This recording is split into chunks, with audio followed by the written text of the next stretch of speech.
धन्यवाद हो प्रभु आमको आउ थे सुजोग देले निकटवर्ती होगापाई।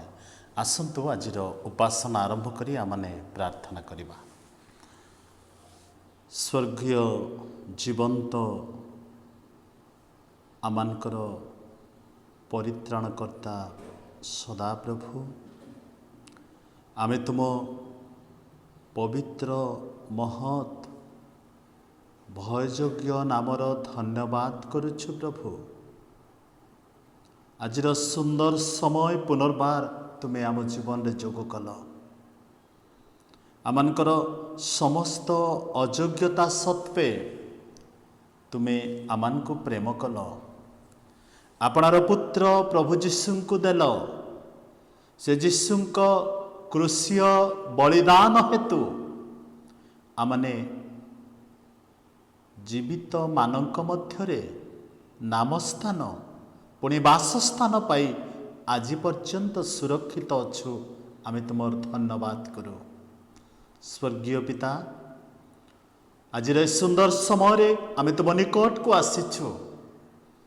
आम प्रत्येक को अनुग्रह दियो, तुमर उपस्थिति दियो। आ तुमर उपासना करने समय आत्मांकर सामर्थ्य आमनकर उपासना मध्य दे तुम्हें गौरवान्वित हुआ। प्रभु जे जो स्थान रे बसीछु प्रत्येक को तुम्हें स्पर्श कर। निज निज को तुम निकट रे समर्पण करिबा, तुमर स्वर्गीय उपस्थिति कामना करिबा, आ तुम राज्य निमंते अपना को प्रस्तुत करिबा, से आशीर्वाद आम प्रत्येक को दान कर। धन्यवाद दो प्रार्थना शुणिल। सकल गौरव महिमा संभ्रम तुमको दे उपासनार अवशिष्ट समय को पुणी निज निज को तुम हस्तर दे जीशुक नाम रे मागुअछु। आमेन।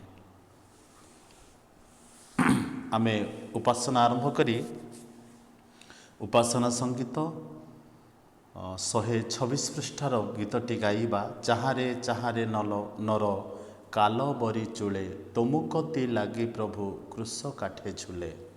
ए गीत आमने समस्ते मिलित भावरे गान करिबा। चाहारे चाहारे नर काल बरी चूले, चाहारे चाहारे नर तुमुकती लागी प्रभु क्रूस काठे झूले। चाहारे चाहारे नर कंटार लती काशीरे सबुछि मुकुट सरी, निबारे नरक किसे जुगाड़ करबी स्तारी। बिंधिछि दारुण प्रेक चरण जुगले। चाहारे चाहारे नर तपत रकत धार श्रीअंगु पड़ुछि झरी। विश्वर लांछना परा देइछि बक्ष बिदारी। अधरे करुणा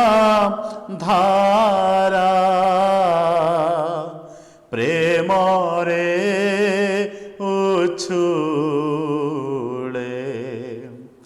ଚାହାରେ ଚାହାରେ ନର କାଲ ବରିଚୁଳେ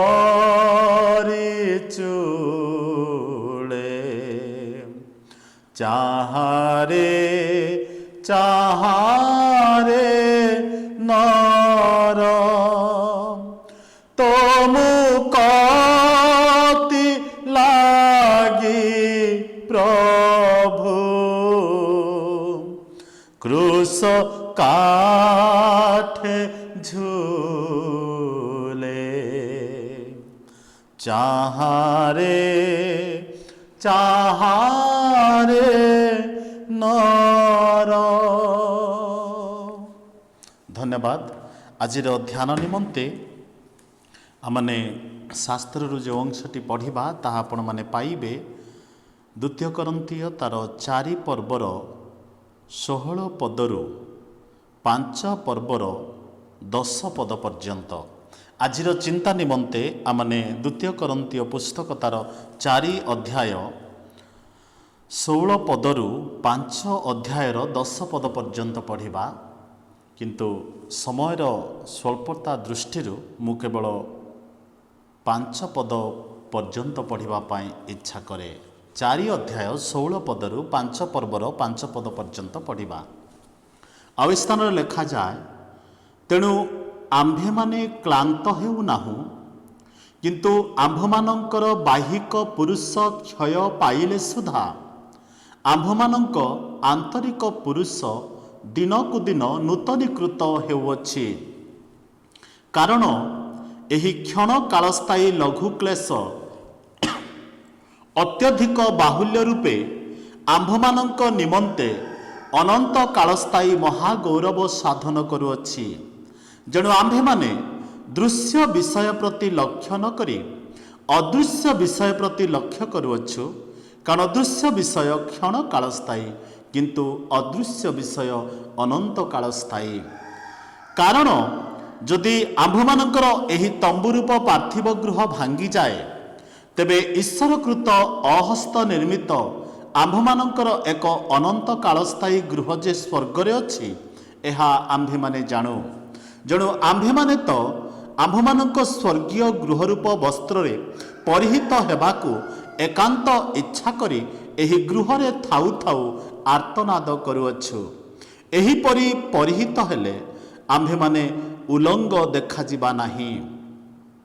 କାରଣ ଆମ୍ଭେମାନେ ଏହି ତମ୍ବୁରେ ବାସ କରି ଭାରଗ୍ରସ୍ତ ହୋଇ ଆର୍ତ୍ତନାଦ କରୁଅଛୁ।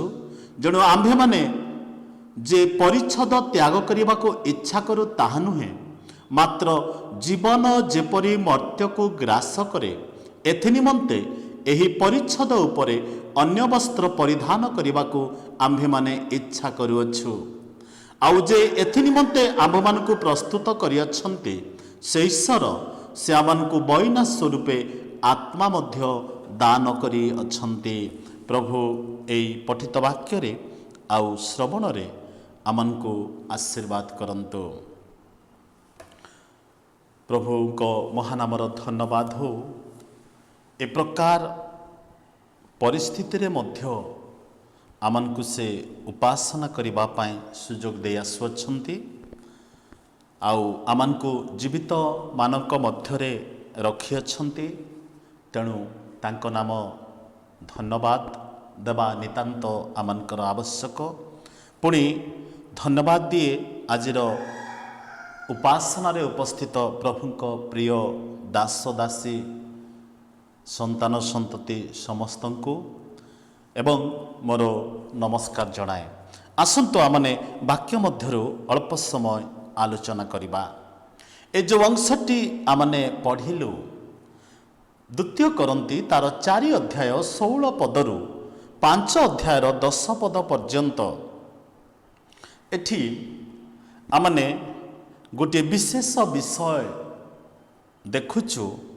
ଆଉ ସେ ବିଷୟଟି ହେଲା ଇଟର୍ନାଲ ପ୍ରସ୍ପେକ୍ଟିଭ, ଅନନ୍ତକାଳୀନ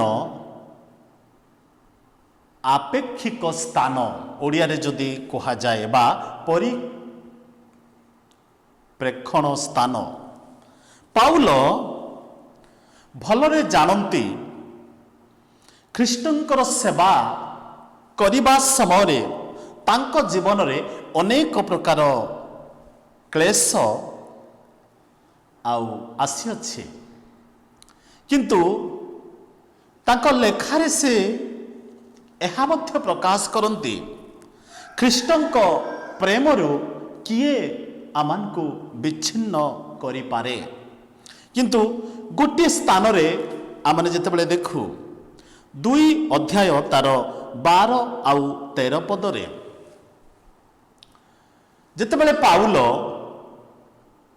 ତ୍ରୋୟାକୁ ସୁସମାଚାର ପ୍ରଚାର କରିବା ନିମନ୍ତେ ଆସିଥିଲେ ବା ପ୍ରଭୁଙ୍କ କାର୍ଯ୍ୟ କରିବା ନିମନ୍ତେ ଆସିଥିଲେ, ଆଉ ତାଙ୍କୁ ସେ ସ୍ଥାନରେ ସୁସମାଚାର ପ୍ରଚାର କରିବା ପାଇଁ ଦ୍ୱାର ମଧ୍ୟ ଉନ୍ମୁକ୍ତ କରାଗଲା, କିନ୍ତୁ ସେ ଆଉ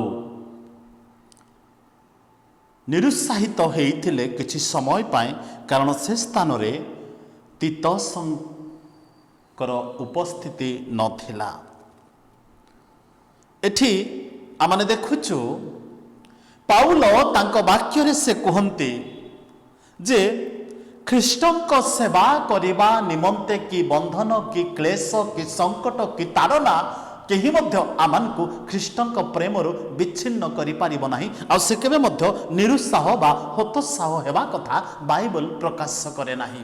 କିନ୍ତୁ ଏହି ସ୍ଥାନରେ 2 ଅଧ୍ୟାୟର 12 ଆଉ 13 ପଦରେ ଯେ ଯେତେବେଳେ ତ୍ରୋୟାକୁ ଗଲେ ଆଉ ତିତସ ସେ ସ୍ଥାନରେ ଉପସ୍ଥିତ ନଥିବାରୁ ଆଉ ସେ କିଛି ସମୟ ପାଇଁ ନିଜକୁ ନିରୁତ୍ସାହିତ ମନେ କରୁଛନ୍ତି। ଏଠି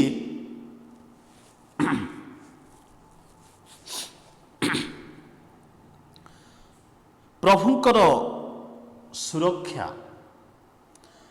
ପରମେଶ୍ୱରଙ୍କର ଉପସ୍ଥିତି ଆଉ ତାହାଙ୍କର ଯେଉଁ କମ୍ଫର୍ଟ ବ୍ଲେସିଂ ପାଉଲଙ୍କ ଜୀବନରେ ଆମେ ଅନେକ ସ୍ଥାନରେ ଦେଖୁ। ଆଉ ଖ୍ରୀଷ୍ଟଙ୍କର ଗୌରବମୟ ସେବା କାର୍ଯ୍ୟ କରିବା ସମୟରେ ଆଉ ପାଉଲ ଅନେକ ସ୍ଥାନରେ ଈଶ୍ୱରଙ୍କର ଶକ୍ତିକୁ ଗ୍ରହଣ କରିବା କଥା ମଧ୍ୟ ଆମେ ଦେଖୁଅଛୁ। ଯେତେବେଳେ ଆମେ 7 ଅଧ୍ୟାୟ ତାର 5 ଆଉ 6 ପଦ ପଢ଼ୁ, ସେଠି ପାଉଲ ଗୋଟେ କଥା କୁହନ୍ତି, ମାକିଦୋନିଆରେ ଉପସ୍ଥିତ ହେଲାଉତାରେ ମଧ୍ୟ ବାହାରେ ଯୁଦ୍ଧ ଓ ଭିତରେ ଭୟ, ଏହିପରି ସର୍ବପ୍ରକାର କ୍ଲେଶ ଭୋଗ କରିବାରୁ ଆମ୍ଭମାନଙ୍କ ଶରୀର ସୁଦ୍ଧା ବିଶ୍ରାମ ପାଇଲା ନାହିଁ। ତଥାପି ଭଗ୍ନୋତ୍ସାହମାନଙ୍କୁ ସାନ୍ତ୍ୱନା ଦିଅନ୍ତି ଯେ ଈଶ୍ୱର ସେ ତିତସଙ୍କ ଆଗମନ ଦ୍ୱାରା ଆମ୍ଭମାନଙ୍କୁ ସାନ୍ତ୍ୱନା ଦେଲେ। ଏଠି ପାଉଲ ତାଙ୍କ ସେବା କାର୍ଯ୍ୟରେ କେବେ ମଧ୍ୟ ହତୋତ୍ସାହ ହେବା କଥା ଉଲ୍ଲେଖ କରାଯାଏ ନାହିଁ। 7ର 5 ଆଉ 6 ପଦରେ ଯଦିଓ ଯୁଦ୍ଧ ଥିଲା ଆଉ ମନ ମଧ୍ୟରେ ଭୟ ଥିଲା, ତଥାପି କ୍ଲେଶ ମଧ୍ୟ ଦେଇ ଗଲାବେଳେ ଆମେ ବିଶ୍ରାମ ପାଇନାହୁଁ ବା ଆମମାନଙ୍କର ଆତ୍ମା ବିଶ୍ରାମ ପାଇଲା ନାହିଁ। ଆଉ ସେ ଲେଖା ଅଛି ଯେ ତିତସଙ୍କର ଆଗମନ ଦ୍ୱାରା ଆମ୍ଭମାନଙ୍କୁ କ'ଣ ହେଲା ନା ସାନ୍ତ୍ୱନା ମିଳିଲା। ଏହି ସ୍ଥାନରେ ପାଉଲଙ୍କର କହିବାର ଅର୍ଥ ଖ୍ରୀଷ୍ଟଙ୍କର ସେବା କାର୍ଯ୍ୟ କରିବା ନିମନ୍ତେ ବିଭିନ୍ନ ପ୍ରକାର ପରିସ୍ଥିତି ମଧ୍ୟ ଦେଇ ଗଲାବେଳେ ମଧ୍ୟ ଆମମାନଙ୍କର ଗୋଟିଏ ଆଶା ଅଛି ଯେ ତାହା ହେଉଛି ଅନନ୍ତକାଳୀନ ପରିପ୍ରେକ୍ଷଣ ବା ଆପେକ୍ଷିକ ସ୍ଥାନ, ଇଟର୍ନାଲ ପର୍ସପେକ୍ଟିଭ ବୋଲି କୁହାଯାଏ। ଯେଉଁ ଅନନ୍ତକାଳୀନ ଆପେକ୍ଷିକ ସ୍ଥାନ ଆମମାନଙ୍କ ନିମନ୍ତେ ସୁରକ୍ଷିତ ଅଛି, ତେଣୁ ଏ ସାମାନ୍ୟ କ୍ଲେଶ ସେବା କାର୍ଯ୍ୟରେ କିଛି ମଧ୍ୟ ନୁହଁ।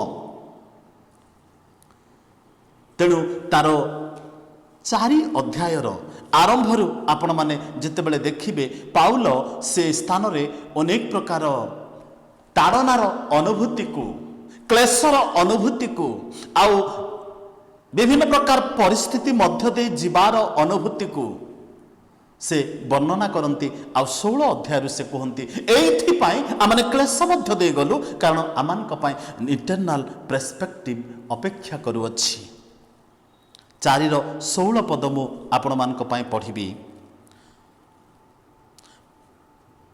तेणु आम्भे माने क्लांत हेउ नाहु किंतु आम्भ मानकर बाहिक पुरुष क्षय पाइले सुधा आम्भ मानक आंतरिक पुरुष दिन को दिन नूतनीकृत हेउअछि।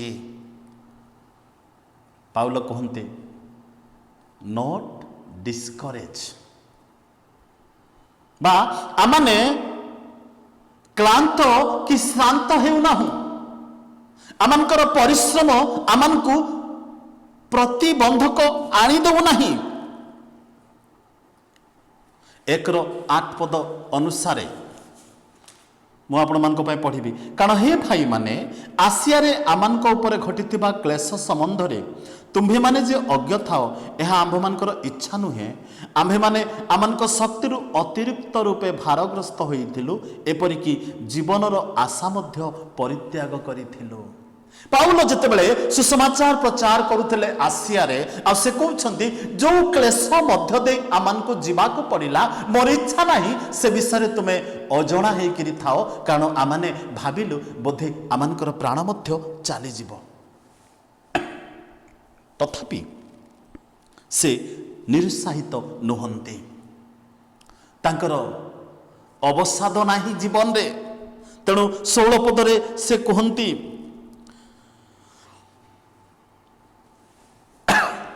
जे आमानक पाई गोटे आपेक्षिक स्थान अपेक्षा करुअछि। तेणु आमानकर ए बाहिक पुरुष क्षय पाइले सुधा आमानकर आंतरिक पुरुष दिन को दिन नूतनीकृत हेउअछंती। ताको सेवा कार्य रे पाउलकर सेवा कार्य अनेक समय सहयोगर हस्त कहीं बढ़ाई नाहंती। पाउलकर जीवन जितेबले देखू से अनेक स्थान रे मध्य कहती मु सेवा करने समय मोर हस्त द्वारा मु अनेक परिश्रम करी मोर आवश्यकता को मु पूरा करिअछि। मु तुमानकर दान पाई लालायित नुहे मु तुमानकर अर्थ पाई अपेक्षा मध्य करी नाही। किंतु से गोटे स्थान रे से 2 अध्याय 12 आउ 13 पदरे पाउल केवल तीतसंकर उपस्थिति को अनुपस्थिति को आउ से टिके दुख प्रकाश करुछंती। आउ ताकर अनुभूति से कहउछंती 4 अध्याय 8 आउ 9 पदरे आम्भे माने सर्व प्रकार क्लेश भोग करुअछु तथापि अवरुद्ध न हो हतबुद्धि हेउअछु तथापि निराश न हो ताड़ना प्राप्त हेउअछु तथापि परित्यक्त न हो अधपतित हेउअछु तथापि विनष्ट न हो। तांको अनुभूति से कहते मोर कहिबार अर्थ जीवन में समस्या मध्य दे गला बेले जड़े विश्वासी बा जड़े ख्रिस्टियान तार प्रतिक्रिया कौन थाए किंतु पाउल ए स्थान रे कहउछंती आम्भे माने अवरुद्ध न हो आम्भे माने निराश न हो आम्भे माने परित्यक्त न हो आउ आम्भे माने विनष्ट न हो। कहीं 4:11 पद अनुसार कारण प्रभु ए सेवा कार्य आमानकु देइछंती। पाउल कहउछंती एइथिपा आमे हतोत्साह नेहु हतबुद्धि हो नाहु कि अधपतित हो नाहु कारण प्रभु आमानकु ए सेवा कार्य देइछंती। 2:14 पदरे इंग्राजी रे बढ़िया कथा लिखा अछि God who always lead us से परमेश्वर सब बेले आमानकु कढ़ाई आनी अछंती। केमती से कढ़ाई आनी छंती से कहउछंती द ग्लोरियस स्पिरिट गौरवमय आत्मा आम सहित रे अछंती 3:8 पदरे।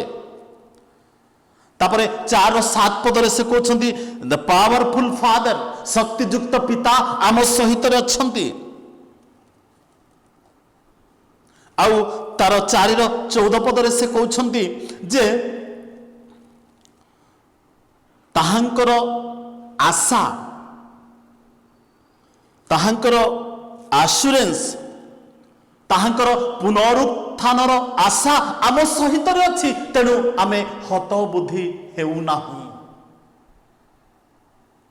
ଶାରୀରିକ ଭାବେ ଆମେ ଦୁର୍ବଳ ହେଇପାରୁ, କିନ୍ତୁ ମାନସିକ ଭାବେ ଆମେ କେବେ ମଧ୍ୟ ଦୁର୍ବଳ ହେଇନାହୁଁ ପ୍ରଭୁଙ୍କ ସେବାରେ। ତେଣୁ ମୁଁ ଆପଣଙ୍କୁ କହିଲି ନଟ୍ ଡିସ୍କରେଜ୍। ସେ କେବେ ହତୋତ୍ସାହିତ ହେଇନାହାନ୍ତି ତାଙ୍କ ସେବା କାର୍ଯ୍ୟରେ। କାହିଁକି ନା ଗୋଟେ ଅନନ୍ତକାଳୀନ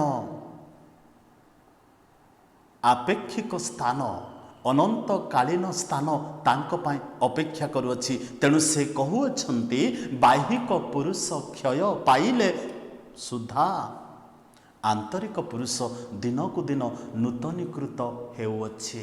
ପ୍ରିୟ ପ୍ରଭୁଙ୍କ ଲୋକମାନେ, ଆମମାନଙ୍କ ଜୀବନରେ ଯେତେବେଳେ ସେବା କାର୍ଯ୍ୟରେ ଗଲାବେଳେ, ଆମମାନଙ୍କ ଜୀବନରେ ଯେତେବେଳେ ସମସ୍ୟା ଆସେ, ଆମେ କି ପ୍ରକାର ପ୍ରତିକ୍ରିୟା ପ୍ରକାଶ କରିଥାଉ?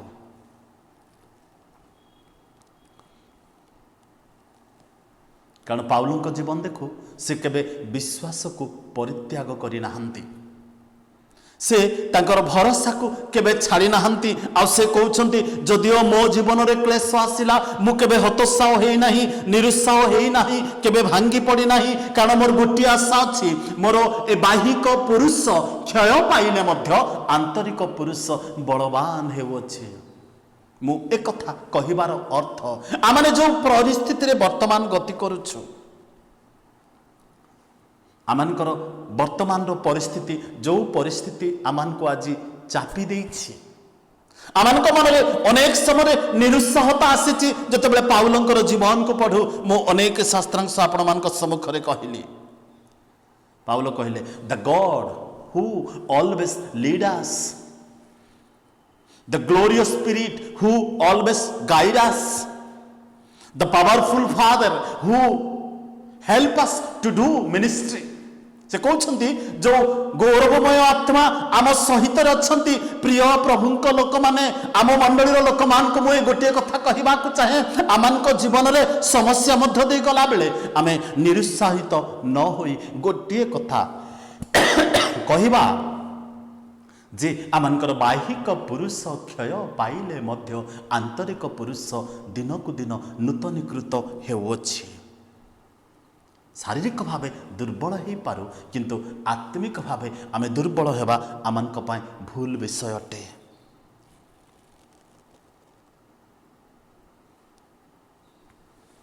ମୋର କହିବାର ଅର୍ଥ, ଯେଉଁ ପ୍ରକାର ପରିସ୍ଥିତିରେ ଆମମାନେ ବର୍ତ୍ତମାନ ଗତି କରୁଅଛୁ,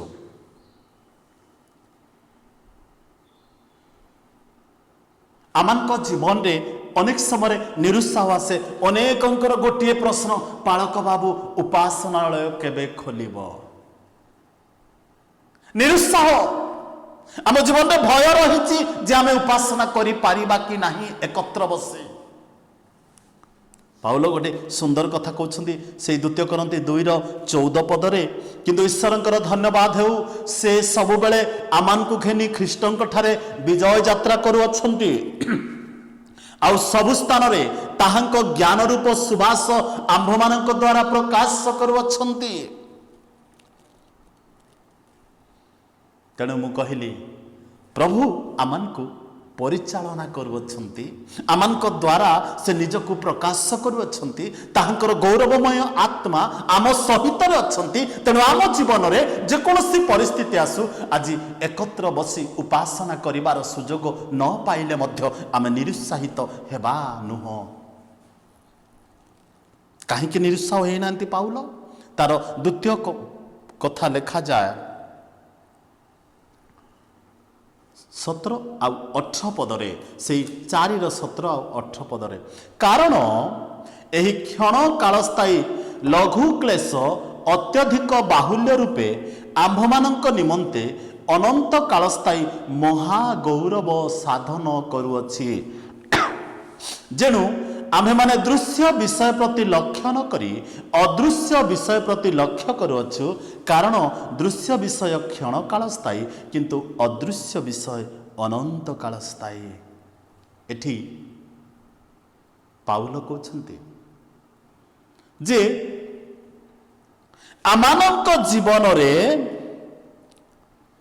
परिवर्तनकारी सदाप्रभु नूतन जीवन बा नूतनीकृत करने व्यक्ति परिवर्तन आम जीवन रे दियंती आउ से क्षण कालस्थायी लघु अनंत कालस्थायी महागौरव रे साधन करंती। God in this transforming renewing process प्रभु से परिवर्तन करी नूतनीकृत करुअछंती। एइथिपाई पाउल तार प्रथम अंशरे कहिले आम्भे माने हतोत्साह नेहु निरुत्साह नहु भांगी पड़ी नाहु क्लेश मध्य दे गला बेले मध्य प्रभु आमनकु सुरक्षा देले तेणु आमे भांगी पड़ी नाहु कारण तांकर गौरवमय आत्मा आम सहित रे हेले आउ तांकर पावरफुल पितांकु आम सहित रे से देले आमे निरुत्साह नेहु। तेणु से कहंती परिवर्तनकारी नूतनीकृत परिवर्तनकारी प्रभु आम सहित रे कार्य करू अछंती। कहीं ना एही क्लेशर शेष रे अनंत गौरव आमानक मध्य रही। आपण जेतेबेले देखिबे प्रथम पितर तार 4 अध्यायर 13 पदरे गोटे सुंदर कथा लिखा जाए बरं जो परिमाण रे ख्रीष्टंक दुख भोगर सहभागी होइअछ सही परिमाण रे आनंद कर जेपरि ताहांक महिमा प्रकाशित हेबा समय मध्य तुमे माने महानंद रे आनंदित हेब। जदि तुमाने ख्रीष्टंक नाम सकाशे निंदित हो ताहले तुमाने धन्य कारण गौरवमय आत्मा अर्थात ईश्वरंक आत्मा तुम्भमानंक ठारे अधिष्ठान करुअछन्ति। पितर मध्य ए स्थान रे कहन्ति जेतेबेले सेमानक जीवन रे ताड़ना थिला आमे तो किछि क्षण पाई उपासना रो वंचित अछु किंतु सेमाने जेतेबेले भी उपासना करिबा पाई इच्छा करुतिले सेमानको विभिन्न प्रकार ताड़ना दिया जाउथिला। तेणु पितर कहउछन्ति मन रख ख्रीष्टंक नाम पाई मन रख सेवा कार्य पाई जदि तुम जीवन रे ताड़ना अछि क्लेश अछि ताहले आनंदर विषय बोली मन कर आउ ताहा गौरव तुम जीवन को आनीदेव। तेणु पाउल कहिले आमे एथिपाई निरुत्साहित नहु कारण जो परमेश्वर आमने सेवा करू से परमेश्वर होउछन्ति ट्रांसफॉर्मिंग रिन्यूइंग प्रोसेस परिवर्तनकारी नूतनीकृत करिबा सदाप्रभु अटन्ति। तेणु पितरंकर पत्र मध्य से कहिले महानंदरे आनंदित हेब कहीं ना से परिवर्तनकारी प्रभु नूतनीकृत करवा प्रभु। तेणु तुम जीवन में जितेबाला क्लेश आसे ताड़ना आसे ख्रीष्टंक नाम सकाशे तुमको निंदित होगाकू पड़े ताहले गौरवर विषय कारण ख्रीष्टंक सम्मुखरे तुमने कौन हेब ना लेखा अछि जे तुमने से पितर पुस्तक रे जेहेतु तुमने गौरवमय आत्मा अर्थात ईश्वरंक आत्मा तुम्भमानंक ठारे अधिष्ठान करू अछंती। एही क्लेशर शेषरे एही ताड़नार शेषरे एही जीवनर शेषरे गौरवमय आत्मा ग्लोरियस स्पिरिट ईश्वर को आत्मा स्पिरिट ऑफ गॉड तुमान को ठारे अधिष्ठान करुअछन्ति।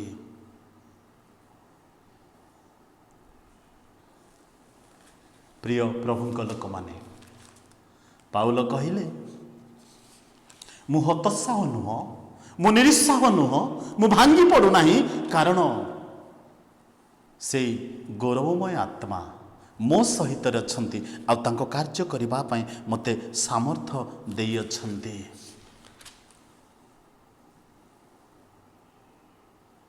ତେଣୁ ପାଉଲ କହିଲେ ସେମାନେ କି ଖ୍ରୀଷ୍ଟଙ୍କ ସେବକ? ମୁଁ ପାଗଳ ପରି କହୁଛି, ମୁଁ ଅଧିକ ରୂପେ ଖ୍ରୀଷ୍ଟଙ୍କର ସେବକ, ଅଧିକ ପରିଶ୍ରମ କରିବାରେ, ଅଧିକ କାରାବାସ ଭୋଗରେ, ଅପରିମିତ ପ୍ରହାର ସହ୍ୟ କରିବାରେ, ବାରମ୍ବାର ମୃତ୍ୟୁର ସମ୍ମୁଖୀନ ହେବାରେ। ମୁଁ ଯିହୁଦୀମାନଙ୍କ ଠାରୁ 5 ଥର 39 ପ୍ରହାର ପାଇଅଛି, 3 ଥର ବେତ୍ରାଘାତ, ଥରେ ପ୍ରସ୍ତରାଘାତ, 3 ଥର ଜାହାଜ ଭଙ୍ଗ ସହିଅଛି, ଅଗାଧ ଜଳରେ ଦିବାରାତ୍ର କ୍ଷେପଣ କରିଅଛି। କାରଣ ମୋର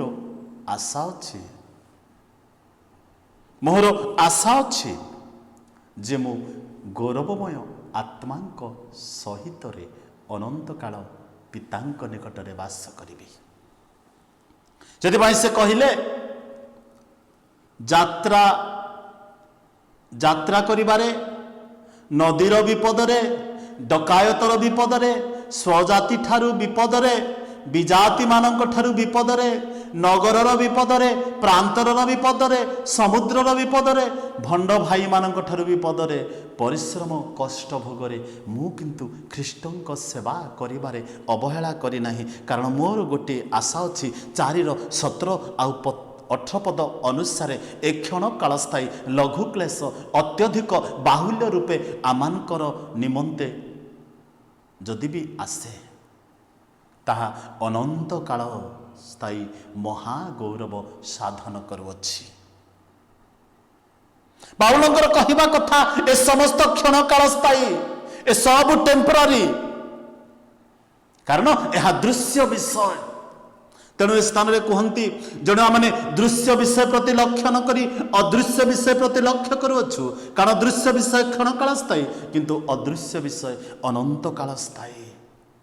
ଦୃଶ୍ୟ ବିଷୟରେ ଆଜି ସମାଜ ବିଚଳିତ। ଅଦୃଶ୍ୟ ବିଷୟ, ଯେଉଁ ବିଷୟକୁ ଆମେ ଦେଖିପାରୁନାହୁଁ, ସେଇ ବିଷୟ ଆମମାନଙ୍କ ପାଇଁ ଦିନେ ଭରସା ଦେବ। ଆଉ ସେଇଥିପାଇଁ ଆମେ ନିଶ୍ଚିତ ଭାବରେ ପ୍ରସ୍ତୁତି ଜୀବନ କାଟିବା ଆବଶ୍ୟକ।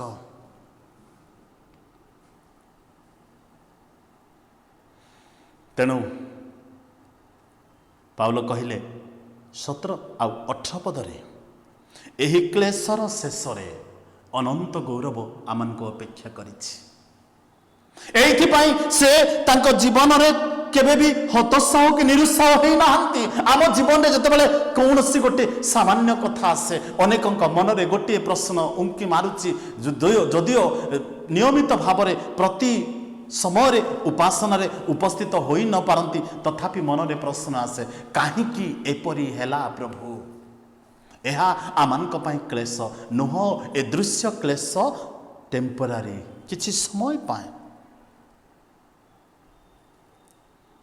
ତେଣୁ 4:14 ପଦରେ କୁହନ୍ତି, କାରଣ ଆମେ ଜାଣୁ ପ୍ରଭୁ ଯୀଶୁଙ୍କୁ ଯେ ଉଠାଇଲେ, ସେ ଆମମାନଙ୍କୁ ମଧ୍ୟ ଯୀଶୁଙ୍କ ସହିତ ଉଠାଇବେ ଓ ତାହାଙ୍କ ଛାମରେ ତୁମାନଙ୍କ ସହିତ ଉପସ୍ଥିତ କରିବେ। ପାଉଲ କହିଲେ, ଏଇ ଯେଉଁ କ୍ଲେଶ, ଏଇ ଉପାସନା ବନ୍ଦ ରହିବା, ପ୍ରଭୁଙ୍କ ଲୋକମାନଙ୍କ ଜୀବନରେ ବିଭିନ୍ନ ପ୍ରକାର ତାଡ଼ନା ଆସିବା, ସମସ୍ୟା ଆସିବା, ଏ ସମସ୍ତ ଟେମ୍ପରାରୀ ବିଷୟ। କାରଣ ଆମମାନଙ୍କର ଭରସା ଅଛି, ଆମେ ଜାଣୁ ଯେତେବେଳେ ଏଇ ଦୃଶ୍ୟ ବିଷୟ ସବୁ ଆମମାନଙ୍କର ଜୀବନକୁ ନଷ୍ଟ କରିବା ପାଇଁ ଇଚ୍ଛା କରେ, ତେଣୁ ଦୃଶ୍ୟ ବିଷୟକୁ ଲକ୍ଷ୍ୟ କରିବା ନାହିଁ। କାରଣ ଆମମାନଙ୍କର ଭରସା ଅଛି, ଯୀଶୁଙ୍କୁ ଯେ ମୃତ୍ୟୁରୁ ଉଠାଇଲେ, ସେ ଆମମାନଙ୍କୁ ମଧ୍ୟ ତାହାଙ୍କ ସହିତ ଉଠାଇବେ ଓ ତାହାଙ୍କ ଛାମୁରେ ଉପସ୍ଥିତ କରାଇବେ।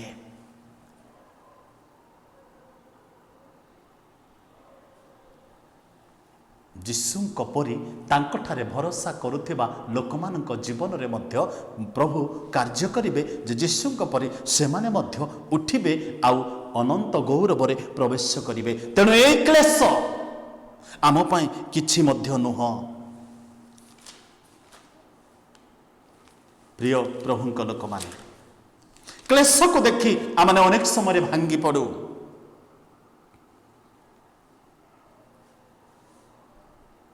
ତେଣୁ ପାଉଲ ପ୍ରଥମ କରନ୍ତି 15:49 ପଦରେ କହୁଛନ୍ତି, ଆଉ ଆମ୍ଭେମାନେ ଯେପରି ମୃତ୍ତିକାରେ ନିର୍ମିତ ସେହି ମନୁଷ୍ୟର ପ୍ରତିମୂର୍ତ୍ତି ଧାରଣ କରିଅଛୁ, ସେପରି ସେ ସ୍ୱର୍ଗୀୟ ବ୍ୟକ୍ତିଙ୍କ ପ୍ରତିମୂର୍ତ୍ତି ମଧ୍ୟ ଧାରଣ କରିବା।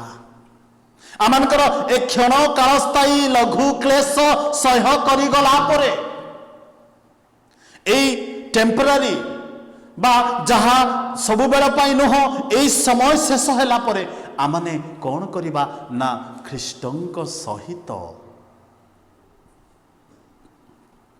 ସ୍ୱର୍ଗୀୟ ବ୍ୟକ୍ତିଙ୍କ ପ୍ରତିମୂର୍ତ୍ତି ମଧ୍ୟ ଧାରଣ କରିବା।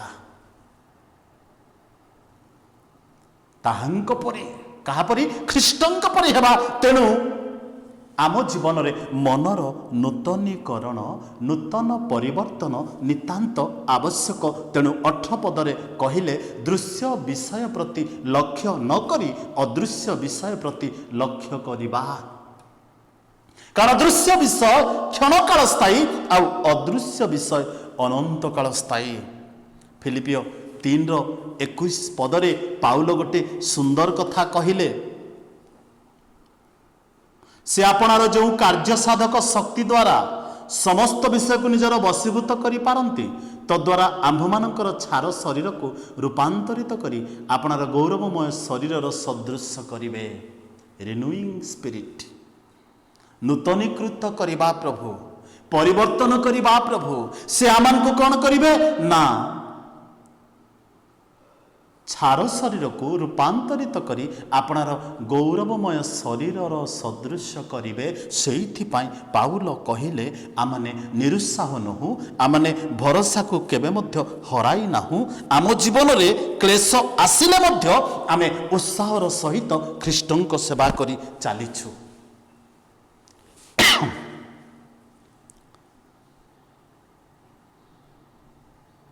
ଯୀଶୁ କ'ଣ କହିଲେ?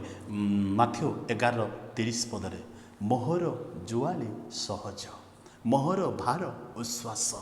କେବଳ ନୂତନ ନିୟମରେ ଏ ଦୁଇଟି ସ୍ଥାନରେ ଏକଥା ଉଲ୍ଲେଖ କରାଯାଏ। ପାଉଲଙ୍କର ଜୀବନୀ ମଧ୍ୟରୁ ଆପଣ ଦେଖିବେ, ସେ ପ୍ରଥମ କରନ୍ତୀୟ ପୁସ୍ତକରେ, ପୁଣି ମାଥ୍ୟୁ 11 ଅଧ୍ୟାୟରେ, ହେ ପରିଶ୍ରାନ୍ତ ଓ ଭାରଗ୍ରସ୍ତ ଲୋକ ସମସ୍ତେ ମୋ ନିକଟକୁ ଆସ, ମୁଁ ତୁମମାନଙ୍କୁ ବିଶ୍ରାମ ଦେବି। କାରଣ ମୋହର ଜୁଆଳି ସହଜ ଓ ମୋହର ଭାର ଉଶ୍ୱାସ। ପାଉଲ କହିଲେ, ଅନନ୍ତ ଗୌରବ ନିମନ୍ତେ এই ଦୃଶ୍ୟ କ୍ଲେଶ କିଛି ହିଁ ନୁହେଁ। ତେଣୁ ଏ ସ୍ଥାନରେ ସେ କହୁଛନ୍ତି, ଆପଣ ଯେତେବେଳେ 4 ଅଧ୍ୟାୟ ଆରମ୍ଭରୁ ପଢ଼ିବେ, ଜୀବନରେ କ୍ଲେଶ ସମସ୍ୟା ତାଡ଼ନା ମଧ୍ୟ ଦେଇ ଈଶ୍ୱରଙ୍କର ସେବା କରୁ କରୁ ଆମ ଜୀବନରେ କ'ଣ ହେଇଛି ନା ପରମେଶ୍ୱର ନୂତନତା ଦେଇଅଛନ୍ତି, ଆଉ ନୂତନୀକୃତ କରିଅଛନ୍ତି, ଆଉ ସେ ଆମମାନଙ୍କୁ ଜୀବନକୁ ପରିବର୍ତ୍ତନ କରିଅଛନ୍ତି, ଆଉ ଆମମାନେ ତାହାଙ୍କ ପରି ଦିନେ ହେବା। ଫିଲିପିୟ ପୁସ୍ତକ 3:21 ପଦରେ ଦେଖିଲୁ, ଆମମାନଙ୍କର ଏ ଶରୀର ଦିନେ ରୂପାନ୍ତରିତ ହେବ। ତୃତୀୟ କଥା ଦେଖିବା, 1-10 ପଦରେ ଲେଖା ଅଛି, ପାଉଲ ଆମମାନଙ୍କର ଏଇ ଶରୀରକୁ ତୁଳନା କରୁଛନ୍ତି, ଏ ମୋର୍ଟାଲ ବଡିକୁ ସେ ତୁଳନା କରୁଛନ୍ତି। ଯେତେବେଳେ ଆମମାନଙ୍କର ଏ ତମ୍ବୁ ରୂପ ପାର୍ଥିବ ଗୃହ ଭାଙ୍ଗିଯାଏ, ତାର ଉପର ଅଂଶରେ କହିଲେ ଦୃଶ୍ୟ ବିଷୟ ସବୁ ଲୋପ ପାଇଲା ପରେ ଅଦୃଶ୍ୟ ବିଷୟରେ ଆମେ ପ୍ରବେଶ କରିବା, ଆଉ ଦୃଶ୍ୟ ବିଷୟ ପ୍ରତି ଧାବମାନ ନ ହୋଇ ଅଦୃଶ୍ୟ ବିଷୟ ପ୍ରତି ଧାବମାନ ହେବା। କାରଣ ଦୃଶ୍ୟ ବିଷୟ କ୍ଷଣକାଳ ସ୍ଥାୟୀ, ଆଉ ଅଦୃଶ୍ୟ ବିଷୟ ଅନନ୍ତ କାଳ ସ୍ଥାୟୀ। ଏଠି କହୁଛନ୍ତି ଏର୍ଥଲି ବଡି, ହେଭେନଲି ବଡି, ଜାଗତିକ ଶରୀର ଆଉ ସ୍ୱର୍ଗୀୟ ଶରୀର। ଏ ସ୍ଥାନରେ ପାଉଲ କହୁଛନ୍ତି 2 ଆଉ 3 ପଦରେ, ଯେଣୁ ଆମମାନେ ତ ଆମମାନଙ୍କ ସ୍ୱର୍ଗୀୟ ଗୃହରୂପ ବସ୍ତ୍ରରେ ପରିହିତ ହେବାକୁ ଏକାନ୍ତ ଇଚ୍ଛା କରି ଏହି ଗୃହରେ ଥାଉ ଥାଉ ଆର୍ତ୍ତନାଦ କରୁଅଛୁ। ଏହିପରି ପରିହିତ ହେଲେ ଆମ୍ଭେମାନେ ଉଲଙ୍ଗ ଦେଖାଯିବା ନାହିଁ, କାରଣ ଆମ୍ଭେମାନେ ଏହି ତମ୍ବୁରେ ବାସ କରି ଭାରଗ୍ରସ୍ତ ହୋଇ ଆର୍ତ୍ତନାଦ କରୁଅଛୁ। ଯେଣୁ ଆମମାନେ ଯେ ପରିଚ୍ଛଦ ତ୍ୟାଗ କରିବାକୁ ଇଚ୍ଛା କରୁ ତାହା ନୁହେଁ, ମାତ୍ର ଜୀବନ ଯେପରି ମର୍ତ୍ତ୍ୟକୁ ଗ୍ରାସ କରେ, ଏଥି ନିମନ୍ତେ ଏହି ପରିଚ୍ଛଦ ଉପରେ ଅନ୍ୟ ବସ୍ତ୍ର ପରିଧାନ କରିବାକୁ ଆମ୍ଭେମାନେ ଇଚ୍ଛା କରୁଅଛୁ। ପାଉଲଙ୍କର ଦୃଶ୍ୟ, ପାଉଲ ଗୋଟେ ବିଷୟକୁ ଲକ୍ଷ୍ୟର ସହିତ କହୁଅଛନ୍ତି ଯେ ଦୃଶ୍ୟ ବିଷୟକୁ ଆମମାନେ धावमान हेबा नाही। दृश्य विषय क्षण काल स्थायी, कारण आमर गोटे आशा अच्छी, आमने गोटे दिन स्वर्गीय गृहरूप वस्त्र रे परिहित हेबा, आमने उलंग देखा जिबा नाही। एस्काटोलॉजिकल वर्ड रूपांतरित हेबा। इंटर टेस्टामेंट पीरियड रो कथा बोली कहा जाए। मृत्यु परे प्रभु जीशु ख्रीष्टंकर आगमन पर्यंत से जो समय रे विश्वासी मानकर से समय को ए प्रकार बोली केतक बाइबल पंडित माने मत दियंती, आउ केतेक कहंती जीशुंकर विचार परे पुनरुत्थान हेला परे जे विश्वासी माने बा ख्रिस्टियन माने कि प्रकार जीवन काटिबे ताहा ए स्थान रे वर्णना करिसंती पाउल बोली कहंती। तेबे जहाँ भी हो आमनकु गोटे कथा विश्वास करने को पड़िबो, वर्तमान रो जीवन जो जीवन आमने धारण करुचु वेस्टिंग अवे तार नष्ट। गोटे कथा आमानक पई सुनिश्चित, ए तंबू रूप पार्थिव गृह रे थाउ थाउ ईश्वरकृत अहस्त निर्मित आमानकर जे अनंत काल स्थायी गृह अछि ताहा आमाने जानू, आ सेथि निमंते आमाने सजाग हेबा नितांत आवश्यक। रूपांतरित शरीर हेबा।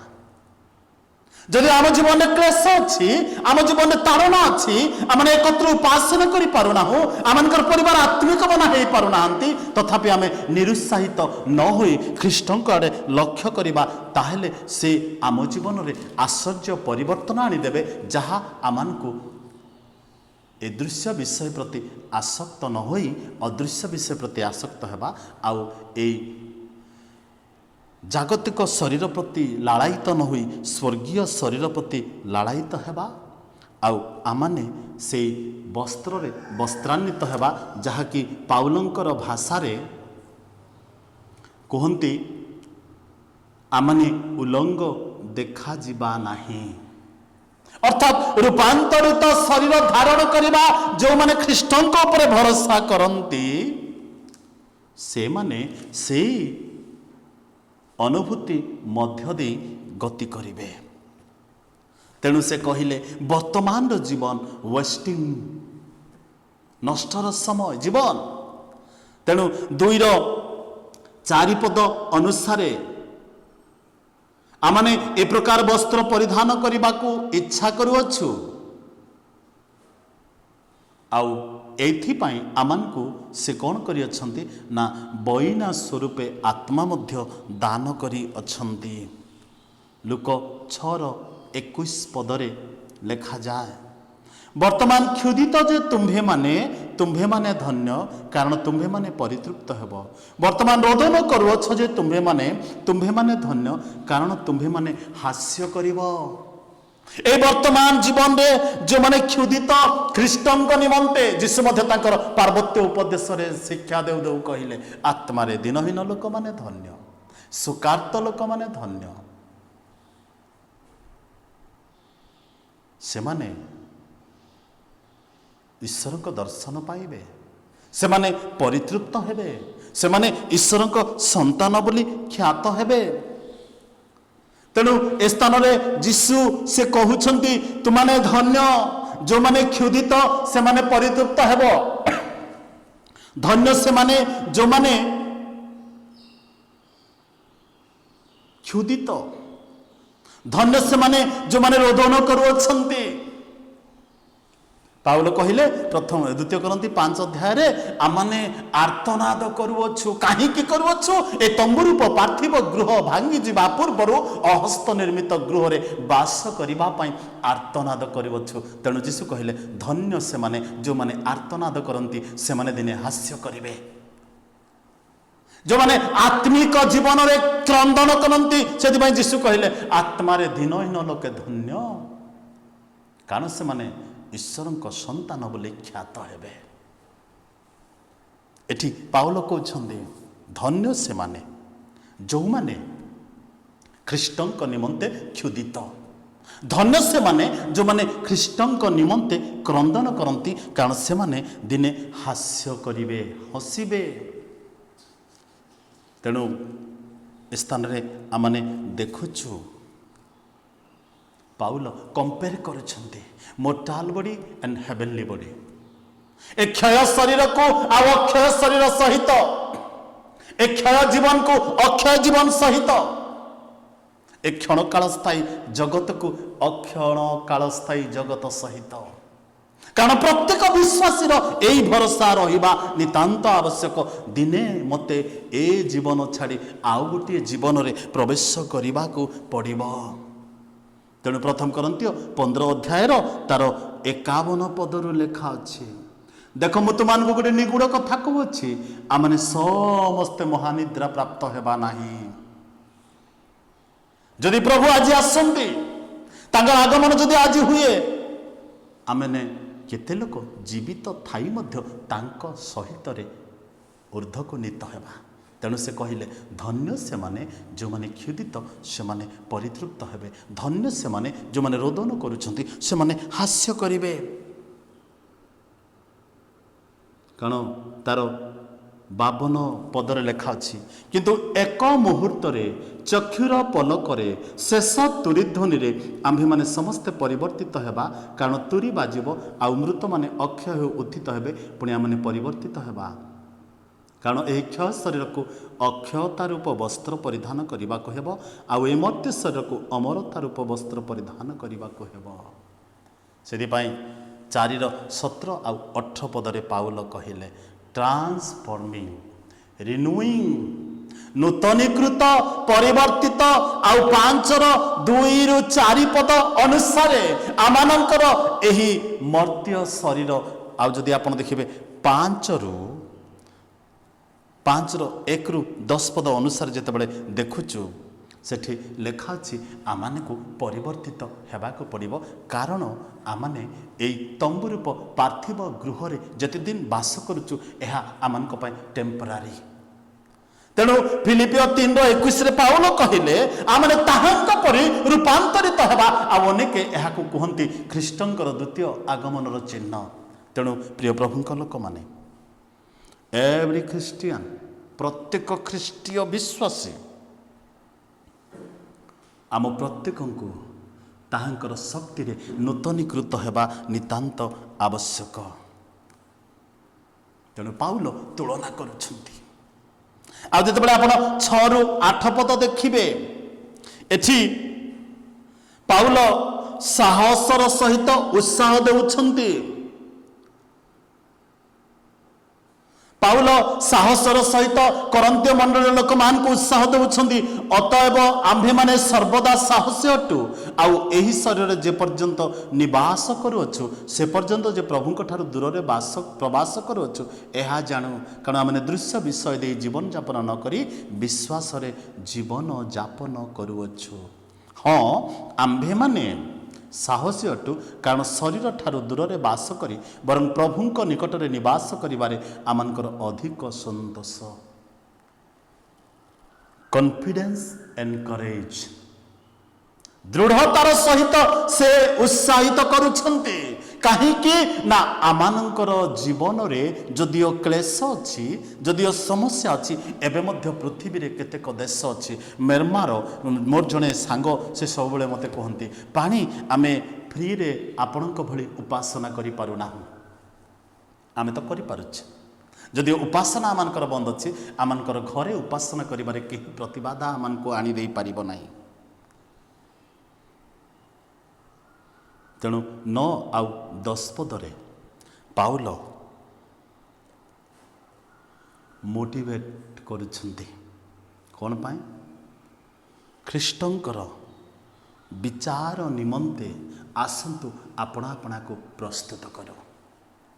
ତମର କହିବାର ଅର୍ଥ, ପ୍ରିୟ ପ୍ରଭୁଙ୍କ ଲୋକମାନେ, ଆମମାନଙ୍କ ମନରେ ଅନେକ ପ୍ରଶ୍ନ ଅଛି। ଆମଙ୍କ ଜୀବନରେ କାହିଁକି କ୍ଲେଶ? ଏ 2020 ମସିହା ଏତେ କ୍ଲେଶର ସମୟ ମଧ୍ୟ ଦେଇ ଆମେ ଗଲୁ, କିନ୍ତୁ ଆମମାନଙ୍କର ଭରସା ଅଛି, ଆମମାନେ ଏ କ୍ଷୟ ଶରୀର ପରେ ଅକ୍ଷୟ ରୂପକ ଶରୀର ଧାରଣ କରିବା, ଆଉ এই ବସ୍ତ୍ର ପରିବର୍ତ୍ତନ କରି ଅମରତା ରୂପ ବସ୍ତ୍ର ପରିଧାନ କରିବା। ଫିଲିପିଓ 3:21 ଅନୁସାରେ ପିତା ଈଶ୍ୱର ଯେପରି ଆପଣା ପୁତ୍ରଙ୍କୁ ଉଠାଇଲେ, ସେ ମଧ୍ୟ ଆମମାନଙ୍କୁ ଉଠାଇବେ। ତେଣୁ ଆସୁ ଆମେ ସବୁ ପରିସ୍ଥିତିରେ ଖ୍ରୀଷ୍ଟଙ୍କ ନିକଟକୁ ଯିବା। କାରଣ ଖ୍ରୀଷ୍ଟଙ୍କ ବିନା ଆମ ଜୀବନ କିଛି ନୁହଁ। ତେଣୁ ପାଉଲ କହିଲେ ଇଟର୍ନାଲ ପର୍ସପେକ୍ଟିଭ 4:16 5:10 ପଦରେ ଅନନ୍ତକାଳୀନ ପରିକ୍ଷେପଣ ବା ଅପେକ୍ଷାର ସ୍ଥାନ ଖ୍ରୀଷ୍ଟଙ୍କ ନିମନ୍ତେ। ତେଣୁ ପ୍ରିୟ ପ୍ରଭୁଙ୍କ ଲୋକମାନେ ଆସନ୍ତୁ ନିଜକୁ, ନିଜ ପରିବାରକୁ, ନିଜ ମଣ୍ଡଳୀକୁ, ନିଜର ଆତ୍ମୀୟମାନଙ୍କୁ ଖ୍ରୀଷ୍ଟଙ୍କ ନିମନ୍ତେ ପ୍ରସ୍ତୁତ କରିବା। ପ୍ରଭୁ ଆମ ପ୍ରତ୍ୟେକଙ୍କୁ ଆଶୀର୍ବାଦ କରନ୍ତୁ। ଆଉ ଏ ତମ୍ବୁ ରୂପ ପାର୍ଥିବ ଗୃହରେ ଥାଉ ଥାଉ ଅହସ୍ତ ନିର୍ମିତ ଗୃହ ନିମନ୍ତେ ସମସ୍ତେ ଯତ୍ନବାନ ହେଉ। ଆସନ୍ତୁ ଆମମାନେ ପ୍ରାର୍ଥନା କରିବା। ସ୍ୱର୍ଗୀୟ ପିତା, ତୁମର ଧନ୍ୟବାଦ କରୁଛୁ। ସୁନ୍ଦର ସମୟ ତୁମେ ଆମମାନଙ୍କୁ ଦେଲ ପ୍ରଭୁ। ଆମ ମଣ୍ଡଳୀକୁ ଆଶୀର୍ବାଦ କର। ମଣ୍ଡଳୀର ପ୍ରତ୍ୟେକ ପରିବାରକୁ ପ୍ରଭୁ ତୁମ ହସ୍ତରେ ସମର୍ପଣ କରୁ। ତୁମେ ଅନୁଗ୍ରହ କର। ଆମମାନେ ଯେଉଁ ଜାଗତିକ ବିଷୟ ପାଇଁ ଚିନ୍ତିତ ବ୍ୟତିବ୍ୟସ୍ତ, ସେ ପ୍ରକାର ଆତ୍ମିକ ଜୀବନ ନିମନ୍ତେ ଚିନ୍ତିତ ହେବା, ବ୍ୟତିବ୍ୟସ୍ତ ହେବା, କ୍ଷୁଧିତ ହେବା, ତୃଷିତ ହେବା, ଆଉ ତୁମ ରାଜ୍ୟ ନିମନ୍ତେ ନିଜକୁ ପ୍ରସ୍ତୁତ କରିବା, ସେ ଅନୁଗ୍ରହ ଆମ ପ୍ରତ୍ୟେକଙ୍କୁ ତୁମେ ଦାନ କର। ମଣ୍ଡଳୀର ପ୍ରତ୍ୟେକ ପରିବାରକୁ ପ୍ରଭୁ ତୁମେ ଆଶୀର୍ବାଦ କର। ଯୀଶୁଙ୍କ ନାମରେ ମାଗୁଅଛୁ, ଆମେନ୍। ଆହ୍ୟାମାନଙ୍କ ସ୍ୱର୍ଗସ୍ଥ ପିତା, ତୁମ୍ଭ ନାମ ପବିତ୍ର ବୋଲି ମାନ୍ୟ ହେଉ। ତୁମର ରାଜ୍ୟ ଆସୁ, ଯେପରି ସ୍ୱର୍ଗରେ ସେହିପରି ପୃଥିବୀରେ। ତୁମର ଇଚ୍ଛା ସଫଳ ହେଉ। ଆଜି ଆମମାନଙ୍କୁ ପ୍ରୟୋଜନୀୟ ଆହାର ଦିଅ। ଆମ୍ଭେମାନେ ଯେପରି ନିଜ ନିଜ ଅପରାଧୀମାନଙ୍କୁ କ୍ଷମା କରିଅଛୁ, ସେହିପରି ଆମମାନଙ୍କ ଅପରାଧ ସକଳ କ୍ଷମା କର। ପରୀକ୍ଷାରେ ଆମମାନଙ୍କୁ ଆଣ ନାହିଁ, ମାତ୍ର ମନ୍ଦରୁ ରକ୍ଷା କର। ଜଣୁ ରାଜ୍ୟ, ପରାକ୍ରମ, ଗୌରବ ଯୁଗେ ଯୁଗେ ତୁମ୍ଭର, ଆମେନ୍। ପିତା ଈଶ୍ୱରଙ୍କ ପ୍ରେମ, ପୁତ୍ର ପ୍ରଭୁ ଯୀଶୁଙ୍କ ଅନୁଗ୍ରହ, ପବିତ୍ର ଧର୍ମାତ୍ମାଙ୍କ ଶାନ୍ତି, ଶକ୍ତି, ସୁମଧୁର ସହଭାଗିତା ଆମ ପ୍ରତ୍ୟେକଙ୍କ ସହିତରେ ତୁମର ଆଗମନ ପର୍ଯ୍ୟନ୍ତ ସଙ୍ଗେ ସଙ୍ଗେ ହେଉନ୍ତୁ, ଆମେନ୍। ସମସ୍ତଙ୍କୁ ନମସ୍କାର।